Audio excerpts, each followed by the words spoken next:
Vajranaka Vajradangsha Kamashayam Randhaya Randhaya Tamo Grasa Grasa Om Swaha Abhayam Abhayam Atmadi Huyasha Om Shrom.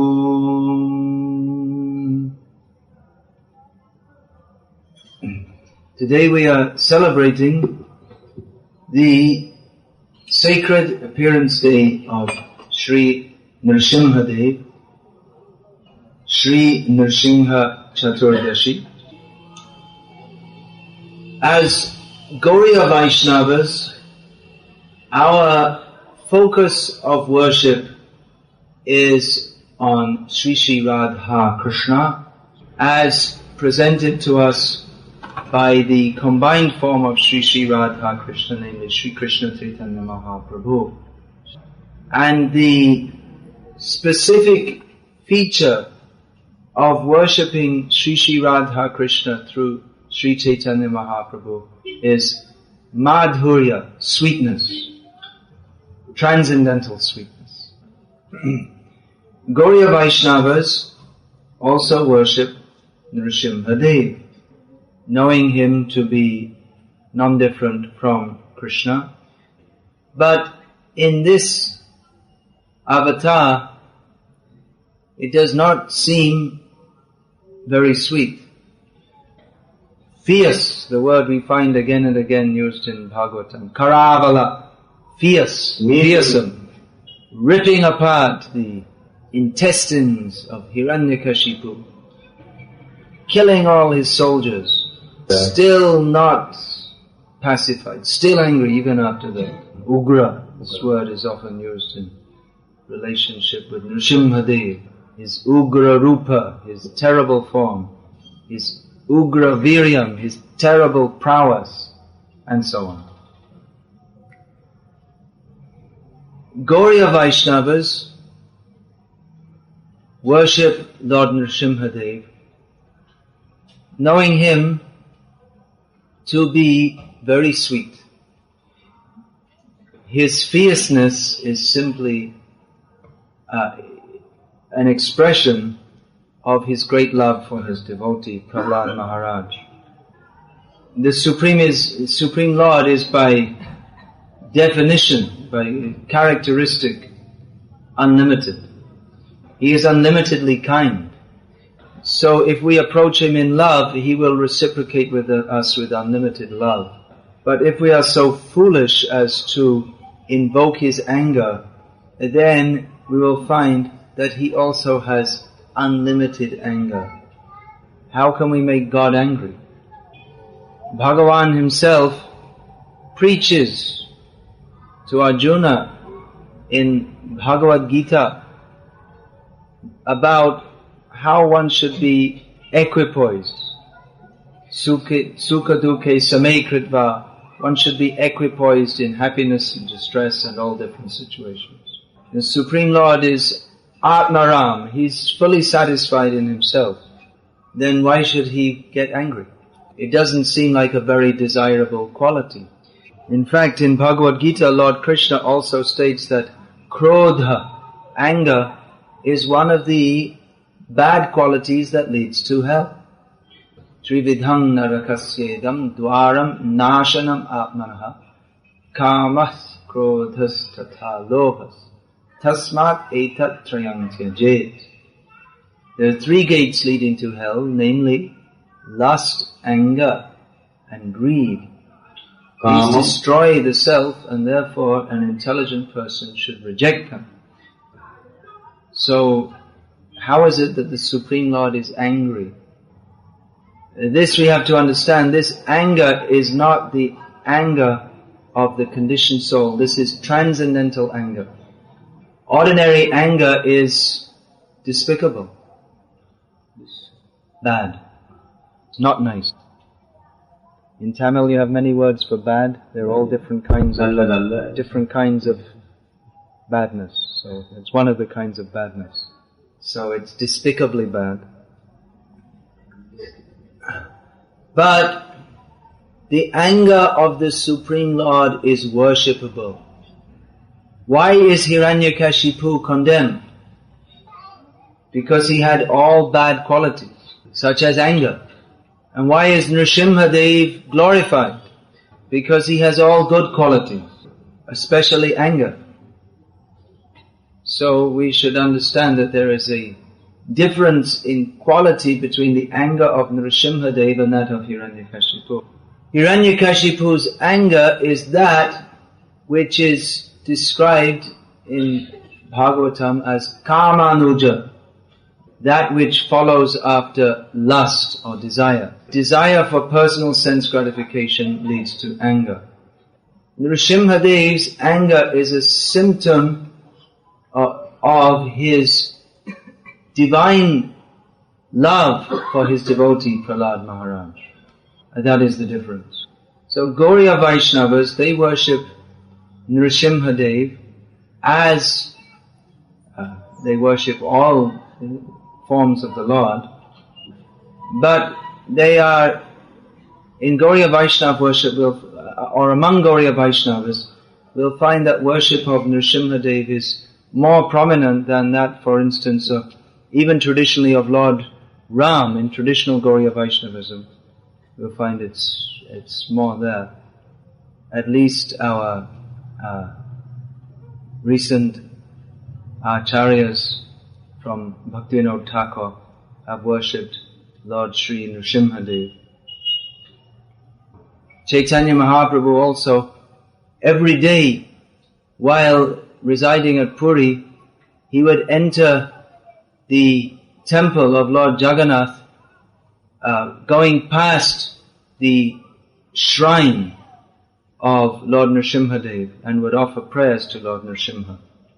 And daily Chaitanya Mahaprabhu would offer prayers to Lord Nrsimhadeva. He would offer the following prayers from Sri Nrsimha Purana.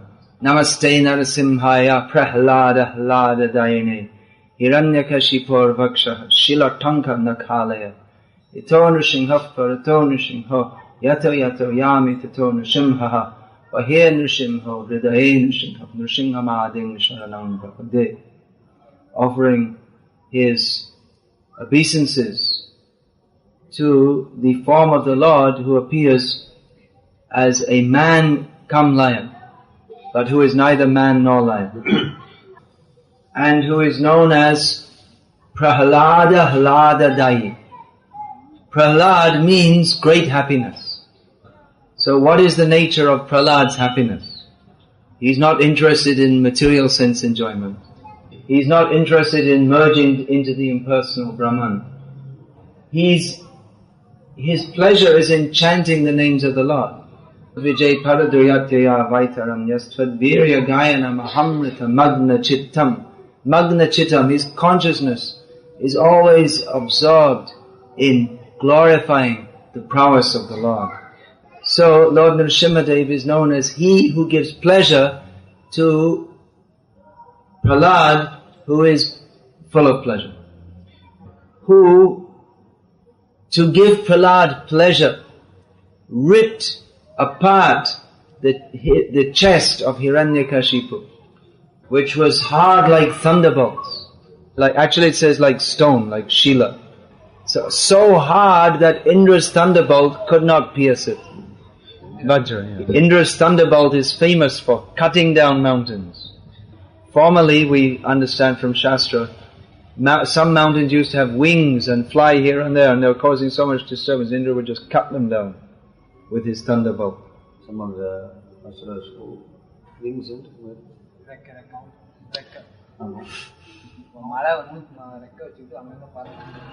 But Hiranyakashipu, if Indra was to throw his thunderbolt, he would just laugh and it would bounce off his chest. Cannot do anything.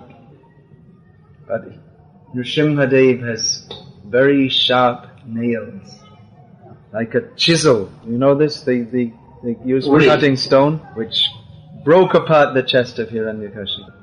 It's very nice to hear this, isn't it?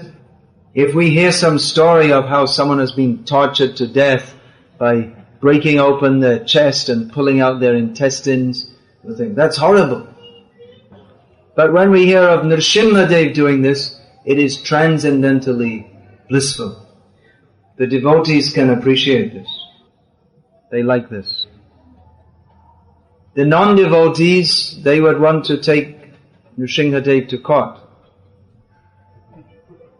They want to arrest him. Just like they say, Ram, he violated Ravana's human rights. It's not fair. But they don't know that Bhagavan himself means all rights reserved. Svatantra Sarvatantra, independent and fully in control. That's God. The non-devotees think that there is no God.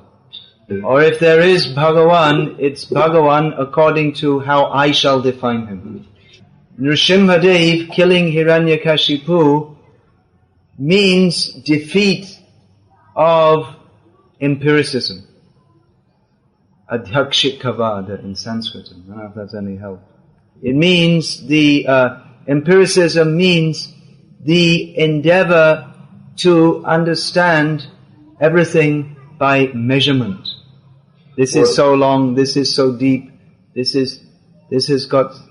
water has got so much specific density. The scientific method.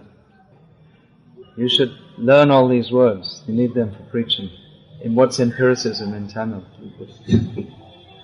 Another word is Maya. Mapiyate anaya iti Maya. The attempt to measure everything is Maya. Because Bhagavan, by definition, is immeasurable. So Hiranyakashipu was a typical empiricist, or the archetypal empiricist. You have a word for archetypal? It means original, after whom all others are modelled. Like the head of this parampara or something like that. Hiranyakashipu was thinking himself like that. No, he was. He's like the founder acharya of the empiric school. Because he didn't believe that there could be any power greater than his. He saw everyone in the universe and saw, I am the most powerful. There cannot be anyone more powerful than me, Hiranyakashipu was thinking. No one is preventing me from doing whatever I like, therefore there is no God. A variation on this theme that we often hear is that if there is a God, he should stop the suffering in the world, but he doesn't, therefore there is no God. And Hiranyakashipu considered that if I can't see God, then there's no God. He knew of Vishnu, and he knew Vishnu was reputed as the Supreme Lord, but he thought that Vishnu is undoubtedly a great enemy. He killed my brother Hiranyaksha, but he's afraid of me, and therefore he's hidden away in everyone's heart. So we have nothing to fear from him. So he was very upset that Prahlad was a great devotee of Vishnu, who was the traditional family enemy. But he became more frustrated. Hiranyakashipu became so frustrated because he could not stop Prahlad. And he was especially frustrated that he could not control Prahlad. Hiranyakashipu, being a typical fool, thought that he controlled the whole universe. And it appeared that he was controlling the universe. Indra and all the demigods were afraid of him. But Prahlad wasn't afraid of him, just a little boy. And Hiranyakashipu couldn't do anything to stop him worshipping Vishnu. Hiranyakashipu was undefeated throughout his whole life. But seeing Prahlad could not be killed by him, or Prahlad was not even in the slightest bit afraid of him, at one point Hiranyakashipu asked Prahlad, what is the source of your power? At that point Hiranyakashipu unknowingly admitted defeat. If he's asking what is the source of your power, that means he's admitting that your power is more than mine. And Prahlad says the source of my power is the same as the source of your power, which is the source of both of our power is the supreme power, Lord Vishnu. The difference is that I recognize the source of that power and you do not. Hiranyakashipu had undergone tremendous austerities to attain the tremendous power that he had. But Prahlad didn't undergo any austerities. And still he was more powerful than Hiranyakashipu. He was totally unafraid of Hiranyakashipu. He told him repeatedly, you're simply a materialistic fool. So when Prahlad told Hiranyakashipu that the source of both of our power is Lord Vishnu, then it was really Hiranyakashipu was very insulting to him. Because he was convinced that the source of my power is me. I got this power by my own endeavor. He never considered that the power must have been coming from somewhere else. That's another symptom of a materialist. Anything that he achieves, he takes the credit for it himself. And any misfortune he blames on God. So when Prahlad told Hiranyakashipu that the source of both of our power is the same, then Hiranyakashipu just became crazy in anger. And he became so angry against this Bhagavan that Prahlad was speaking about. Actually, the atheists, they say we don't believe in God. But if they actually didn't believe in the existence of any God, then they should have no bad feelings towards him. If something doesn't exist, then you can't have any feelings about it. But actually the atheists believe in God, but they hate him. And they say he doesn't exist. It's just another kind of insult to him. But Bhagavan is very kind to the atheists, and he shows them that he does exist. The atheists often challenge, have you seen God? Can you show God? We tell them, don't worry, you'll see him in due course of time. Definitely you will see him. But with your attitude, when you see him, it won't be in the same way that I see him. The devotee sees Krishna in his very sweet, loving form. For the non-devotees, he comes Mrityu Sarvaharashchaham, as all-devouring death. So Hiranyakashipu, he challenged Prahlad. The first thing he saw, the pillar. Is your God here? Presuming that he could not possibly be in the pillar. It was like from Hiranyakashipu's standpoint, it was an absurd challenge. The atheists think the existence of God to be an absurd proposition. And foolishly, impossibly conceived. That's what absurd means. So he said, is your God in this pillar? As if to mean, of course he's not in the pillar.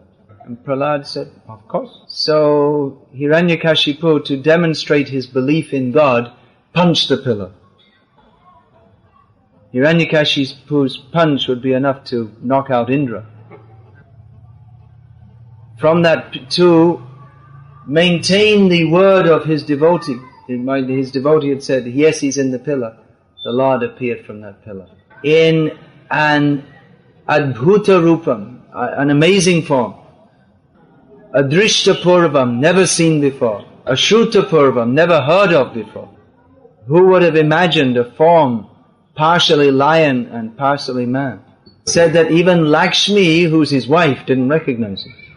Because she's generally with him in his form as Narayana.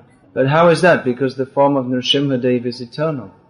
And even he hadn't appeared before, but surely the devotees, you might think they would have known about him. Prahlad Maharaj knew about Krishna, although Krishna hadn't appeared in that day of Brahma. Prahlad spoke of Krishna. Mate na Krishna paratasvatova. He spoke of Krishna. So it seems that Nrsimhadeva was hiding information about himself to make this Leela all the more wonderful. And now Lord Nrsimhadeva is worshipped very widely. We'll find in different places of Bharatavarsha where Lord Nrsimhadeva is worshipped. There are many temples of Nrsimhadeva in Tamil Nadu, and especially in Andhra Pradesh. It's very popular to worship Lord Nrsimhadeva. And it's Ahobilam is in the southern part of Andhra Pradesh, is said to be the place of appearance of Lord Nrsimhadeva, which it's said this was where he killed Hiranyakashipu. That's also claimed of Multan, which is now in Pakistan. according to Bhagavatam, this Leela took place in the heavenly planets because Hiranyakashipu had overtaken the throne of Indra. But the places on this earth which are said to be the places of appearance of Nrsimhadeva, they may be understood as reflections or facsimiles within this earthly sphere. And Nrsimhadeva is worshipped in Vrindavan. Many of you went to Vrindavan. Who's been to Sri Vrindavan Dham? Some have been. So, have you been blessed with the darshan of Lord Nrsimhadeva there? No? In the town, there's one temple, Nrsimhadeva. In Navadvip Mandal, the eternal pastime place of Chaitanya Mahaprabhu, there's one village called Nrsimhapalli, where Lord Nrsimhadeva, after killing Hiranyakashipu, he went to his eternal dham of Navadvip and rested there for a little time and was worshipped by all the demigods. And in Mayapur, the appearance place of Chaitanya Mahaprabhu, Lord Nrsimhadeva is also installed at the Jogapit, or the birthplace of, appearance place of Chaitanya Mahaprabhu, and also at ISKCON's temple in Mayapur, the very famous Ugra or angry form of Lord Nrsimhadeva, who's actually very mild and sweet by nature. And now by the grace of Srila Prabhupada, worship of Nrsimhadeva is spread all over the world. Gauriya Vaishnavas worship Nrsimhadeva for protection against demons. For if we are to preach Krishna consciousness, there may be many obstructions. And Nrsimhadeva is known as Bhakti Vigna Vinashana Bhagavan Nrsimhadeva, he who destroys the obstacles on the path of bhakti. Sometimes devotees say Sarva Vigna Vinashana Nrsimhadeva, which is not incorrect, but it's not completely to the point either. Because it's not proper to pray to Nrsimhadeva for removing material obstacles, nor is he particularly interested in doing so. So he is specifically Bhakti Vigna Vinashana. And Ganesh destroys obstacles on the path of material progress, and he does so by taking power from Nrsimhadeva. Vignan vihantam jagatrayas Govindamadi purusham tamaham bhajami. So the Gauriya Vaishnavas know that the main obstacles in our devotional service is nothing external to us, but our own internal attachments. So they pray to Nrsimhadev, just as you killed the demon Hiranyakashipu very easily, who could not be killed by anyone else. So similarly, all these demoniac-like desires within my heart, which are seemingly impossible to destroy, you can destroy them very easily. Please appear in my heart and do so. So they pray to Lord Nrsimhadev. You are here, you are there, you are everywhere. Ito Nrsimha parato Nrsimha. Yato yami tato Nrsimha. That wherever I go, you are with me. You are on my outside and you are within the heart also. Nrsimha hridaya Nrsimha. Nrsimhamadim sharanam prapaja. We may think that this form of Lord Nrsimhadev is one that specially appeared, but actually he is Nrsimha Adim, he is the original personality of Godhead. Therefore we surrender to him and take shelter at his divine lotus feet. Yeah, getting back to Hiranyakashipu the empiricist. He could not imagine that any such form could exist. He said, Ashruta Purvam, Adrishta Purvam, Abhuta Purvam. It was not seen before, not heard of before, because he had not appeared before in such a form. Beyond Hiranyakashipu's imagination. Hiranyakashipu had conquered the whole universe. He had seen everything in the universe. And he had concluded there is no one or nothing in the whole universe that I need be afraid of. Therefore he felt confident and fearless. And he thought that if at all there is God, I can take care of him, I can control him. If Prahlad had told Hiranyakashipu that God is like this, half man, half lion, he could have never even begun to believe it or imagine it. So appearance in this particular form is specifically to defy the empiricist who says, I don't believe in God. Then we'll ask him, well, which God you don't believe in? So I say, well, we don't believe in someone living up there with 4 hands or any such thing. But he is avang manasa gochara. He's beyond your power to describe. He's beyond your area of thought or imagination. In the early 1980s, there was some court case against ISKCON in America. They were saying they're kidnapping all these young people and turning them into Hindus. They're giving up their college careers and becoming followers of some Indian religion.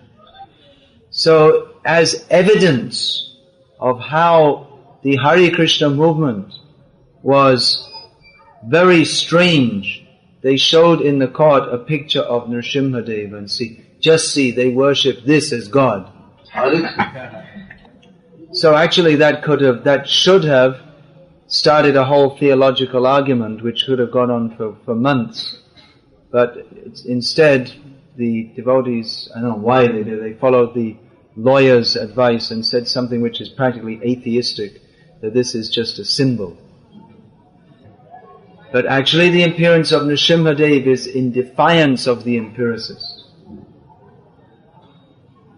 Empiricists will say, well, maybe we can believe in a God who's just some gentle old man sitting in the sky smoking a pipe,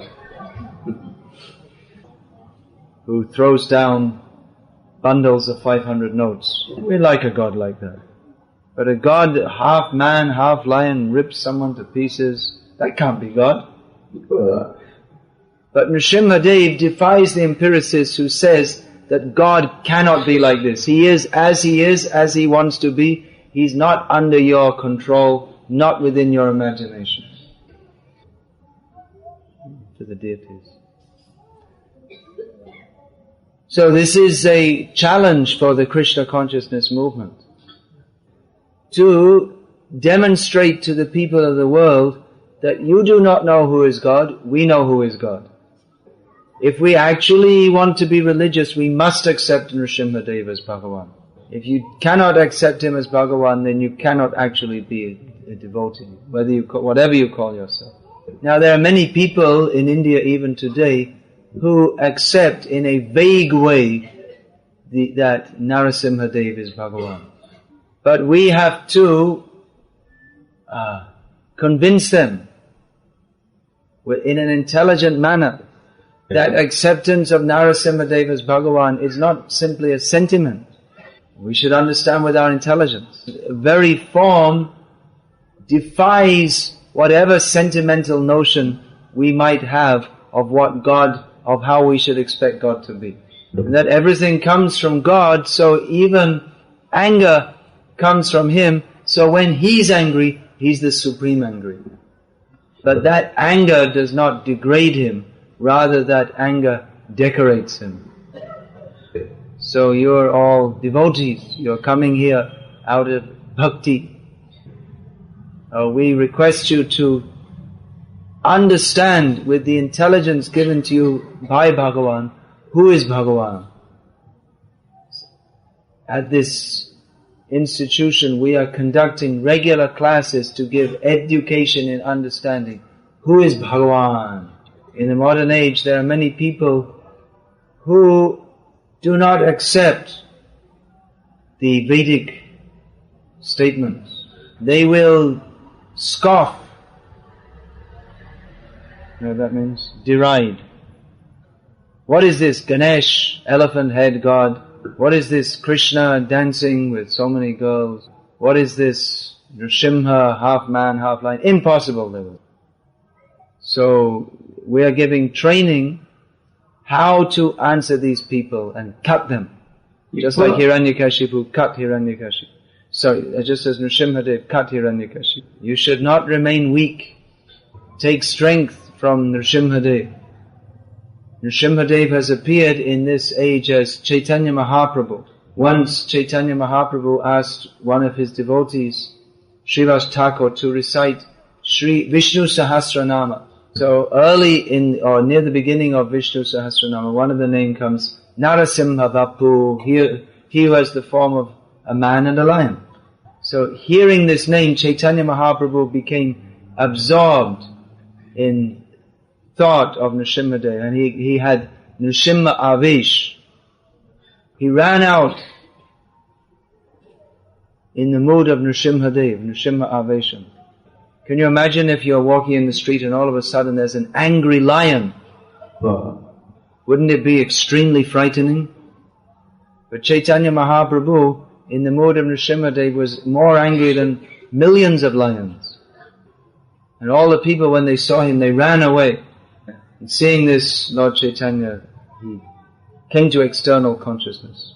And he came back to Srivas's house and said, "Oh, it's not good, I caused fear to so many people." But Srivas said, "No, whoever saw you in that mood, they gained liberation from material existence." So Nrsimhadeva has come as Chaitanya Mahaprabhu. And in this age, Chaitanya Mahaprabhu doesn't kill the atheists and demons. Considering that, if he had to kill the atheists and demons, there'd be no one left.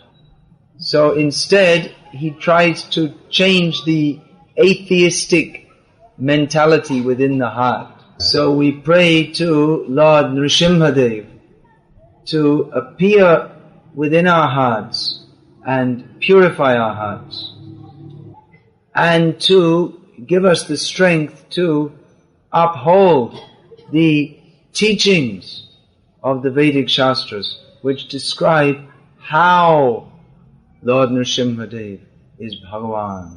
Because people do not understand who is Bhagavan, how he is Bhagavan, therefore they are losing faith in Bhagavan, or they're going to so many different misrepresentations of Bhagavan. So you please learn from the devotees here how to understand who is Bhagavan and how to serve him. Shri Nrsimhadeva Bhagavan Ki Jai. Is there any question? Do you have those books, sample books, new books? Sample, one of each of the new books. Yeah. Yeah, question. You want to give the mic? You can say it in Tamil and English. Say it in English first and then in Tamil. Guru Maharaj, we know in Tamil Nadu there are so many rupams of Nrsimhadeva. There is Ugra Nrsimha and also Lakshmi Nrsimha. Ah, yeah, there are so many. Ugra, Yoga Nrsimha. Yeah. But people prefer to worship Lakshmi Nrsimha and Yoga Nrsimha. They are not prefer to worship. Yeah, because Ugra Nrsimha destroys all our material desires. They don't want that. Why this is? Somebody is saying that if we keep Ugra Nrsimha in their house, some unwanted things are happening, or some what we say? Say it in Tamil and then someone can translate.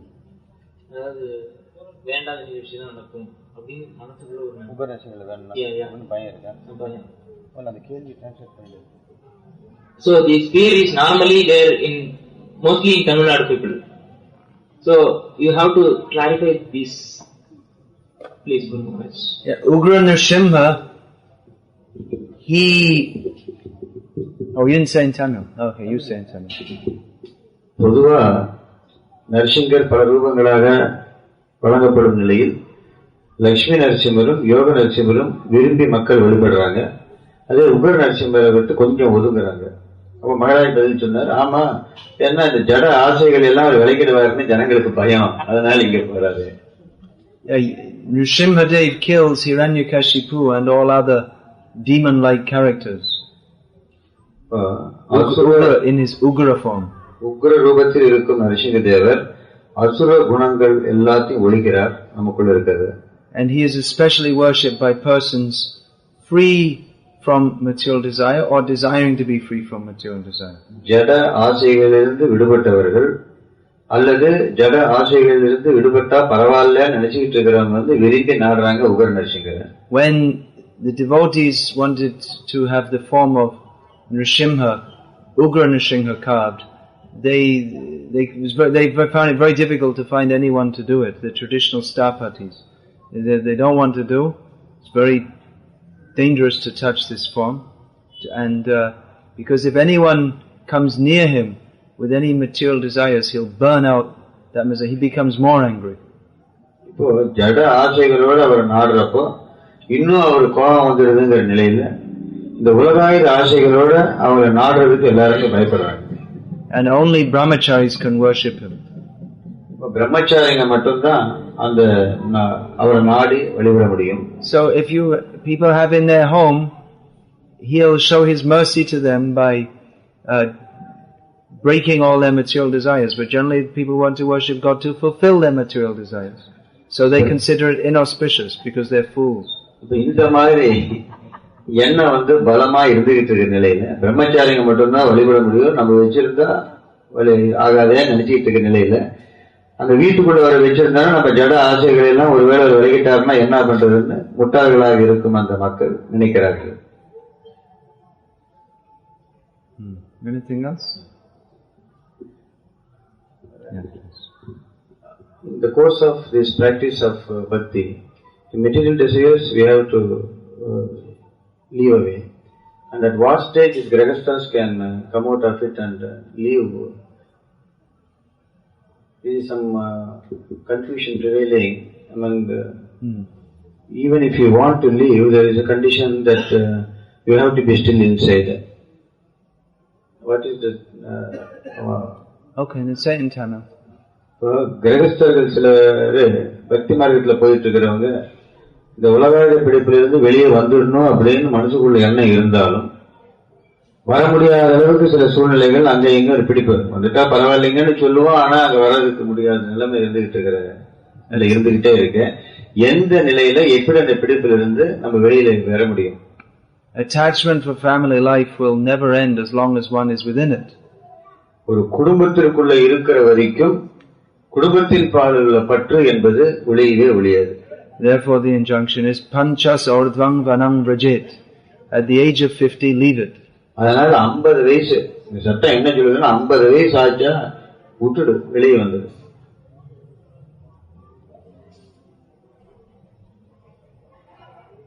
You cannot put out a fire by pouring fuel into it. நெருப்ப எரிபொருளை போட்டு அணைக்கணும்னா முடியுமா?